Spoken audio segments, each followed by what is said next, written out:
আনিসুর রহমান জিকো বাংলাদেশ ফুটবলের গোলবারের নিচে গোলকিপার হিসেবে সবচেয়ে আস্থার প্রতীকের নাম, সবচেয়ে পরিচিত নাম, সবচেয়ে পছন্দের নাম, তবে সাথে একটা আক্ষেপের নামও। কিন্তু রিসেন্ট টাইমে তিনি দেখা যাচ্ছে বসুন্ধরা কিংসের জার্সিতে অধিনায়কত্ব করছেন এবং পারফর্ম করছেন, তিনি ফুটবলে ফিরছেন।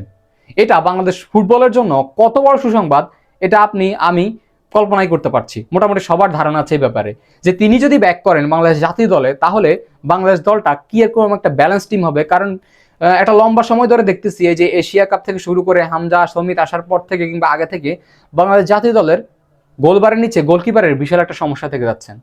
অপশনই নেই গোলকিপারের। কারণ হচ্ছে মিতুল মার্মা আছেন, তিনি মাঝে মাঝে খুব ছন্দ হারিয়ে ফেলেন, খুব খারাপ পারফর্ম করতে থাকেন এবং ম্যাচ হারিয়ে দেওয়ার মতো ভুল করে ফেলেন।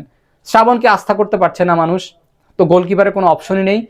বাংলাদেশ ফুটবল হামজা সমিত আসার আগে যখন পুরো দল খারাপ খেলতো, তখন ওই একটা ফুটবলার স্রোতের বিপরীতে পারফর্ম করে যেতেন সবসময়, সেটা হচ্ছে আনিসুর রহমান জিকো। সেই আনিসুর রহমান জিকো এখন আস্তে আস্তে ধীরে ধীরে ফুটবলে ফিরছেন। কিভাবে ফিরছেন? এই যে বসুন্ধরা কিংসে তিনি শেষ 7টা ম্যাচ খেলেছেন, 7টা ম্যাচের মধ্যে তিনি 4টা ক্লিন শিট করেছেন এবং গোল কনসিড করেছেন 4টা অথবা 5টা হতে পারে। এর মধ্যে একটা ছিল পেনাল্টি, আবাহনীর বিপক্ষে একটা পেনাল্টি ছিল।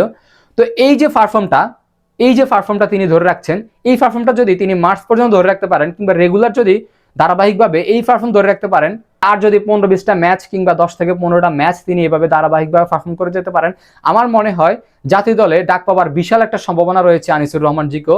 জাতীয় দলে তিনি ফিরতে খুব সহজে একদম দ্বার প্রান্তে চলে এসেছেন তিনি, কারণ জাতীয় দলে কিন্তু গোলকিপারের অপশন কিন্তু নেই। মিতুল মার্মা খুব ছন্দহারা, কিন্তু তিনি অফ ফর্মে, পুরোপুরি অফ ফর্মে। সো এই অফ ফর্মের জায়গাটা সুযোগ কিন্তু নিতে পারেন আনিসুর রহমান জিকো। আর তার আরেকটা জিনিস একটু কাজ করতে হবে, সেটা হচ্ছে তার ফিটনেস নেই যে সেটা না, ফিটনেস একটু ঘাটতি আছে। তিনি তার ওজন যদি এই 2-4 কেজি আর একটু পরিবর্তন করতে পারেন, তাহলে আমার মনে হয় পুরোপুরি ফিট। এখন আমরা জাতীয় দলের জন্য তিনি পুরোপুরি ফিট হয়ে যাবেন। তো আনিসুর রহমান জিকোকে আপনি জাতীয় দলে পেতে হলে কিংবা আনিসুর রহমান জিকো নিজে আসতে হলে যে কাজগুলো করতে হবে, সেটা হচ্ছে তার পারফর্মটা ধরে রাখতে হবে এভাবে বেশ কয়েকটা ম্যাচ কিংবা কয়েকটা মাস এভাবে ধরে রাখতে হবে। অ্যাটলিস্ট মার্চ পর্যন্ত তাকে পারফর্মটা ধরে রাখতে হবে, যাতে আমরা সিঙ্গাপুরের বিপক্ষে স্কোয়াডটা ঘোষণা করার আগে নজর পড়ার মতো কিছু করতে হবে, যাহলে কাবরা চোখে পড়ে। আবার কাবরা তো খুব পছন্দের ছাত্র না হচ্ছে আনিসুর রহমান জিকো, সেটা হচ্ছে একটা ব্যাপার। সো আমার মনে হয় আনিসুর রহমান জিকোর বাংলাদেশ দলে সুযোগ পাওয়ার মতো একটা প্রবল সম্ভাবনা রয়েছে, যদি তিনি এভাবে পারফর্ম করতে পারেন। আর 10 থেকে 15টা কিংবা কয়েকটা মাস, 2-4 মাস এভাবে পারফর্ম করে যেতে পারেন। আনিসুর রহমান জিকো ফিরলে হবে কি, বাংলাদেশ টিমে যে ব্যালেন্সটা আসবে সেটা আসলে অসাধারণ হবে। কারণ ডিফেন্স লাইনে আমরা দেখতে পাচ্ছি যে সেন্টার ব্যাক তো দুজন আমাদের আছেন, তারেক কাজী, তবু বর্মন। রাইট ব্যাকে বিশ্বনাথ ঘোষ ফিরতেছেন, সেটা নিয়ে ভিডিও বানিয়েছিলাম আমি। এবং লেফট ব্যাকে হচ্ছে আমাদের জায়ন আহমেদ আছে। মিডফিল্ডে হামজা চৌমিত, কিউবের মতো ফুটবলার আছেন। আক্রমণ ভাগের ফুটবলার আমরা শুনছি আসবে, সেটা আসুক। কিন্তু গোলবারে যে সমস্যাটার কারণে বারবার আমরা এশিয়া কাপের অনেকগুলো ম্যাচেই ভুগেছি, বা গোলবার থেকে খুব একটা ভালো পারফর্ম পাচ্ছে না।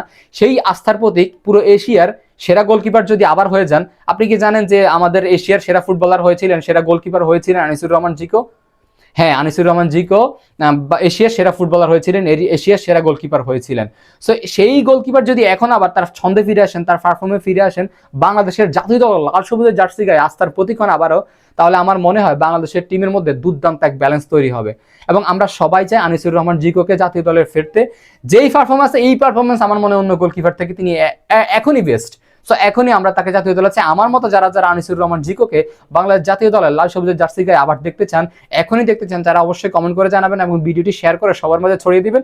কারণ আমাদের আর কোনো অপশন নেই গোলকিপারের। আমরা এভাবে গোলকিপারের যদি আস্থার প্রতীক না বানাতে পারি, গোলকিপার থেকে এভাবে হতাশ হয়ে পারবা, তাহলে আমরা হামজা সমিতরা হতাশই হবে, ম্যাচের পর ম্যাচ হারবো, জিততে পারবো না।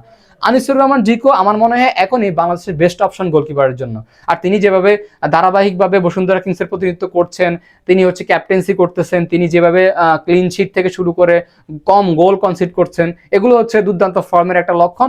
এবং দুর্দান্ত ফর্মে যদি তিনি অলরেডি চলে আসেন, এখনো পুরোপুরি ফর্মে তিনি আসেন, নিজে চলে আসেন, তাহলে আমার মনে হয় বেশ কিছুদিন সময় লাগবে না তাকে জাতীয় দলে ডাকার। আর যদি না ডাকে, তাহলে দর্শকরা হয়তো কিংবা যারা সমর্থক আছে তারা অনেক কিছু দেখবে। আর বসুন্ধরা কিংসের ফুটবলার খুব সহজে সুযোগ পেয়ে যান। আমার মনে হয় বসুন্ধরা কিংস থেকে তিনি সুযোগ পাওয়ার একটা বড় সম্ভাবনা রয়েছে। তো অবশ্যই ভিডিওটা শেয়ার করে দিবেন যদি আপনি আনিসুর রহমান জিকোকে জাতীয় দলে দেখতে চান, আমার মতো পছন্দ করে চান। অবশ্যই কমেন্ট করে জানান আপনারা কারা কারা আনিসুর রহমান জিকোকে পছন্দ করেন এবং দেখতে চান জাতীয় দলে। ধন্যবাদ, আসসালামু আলাইকুম।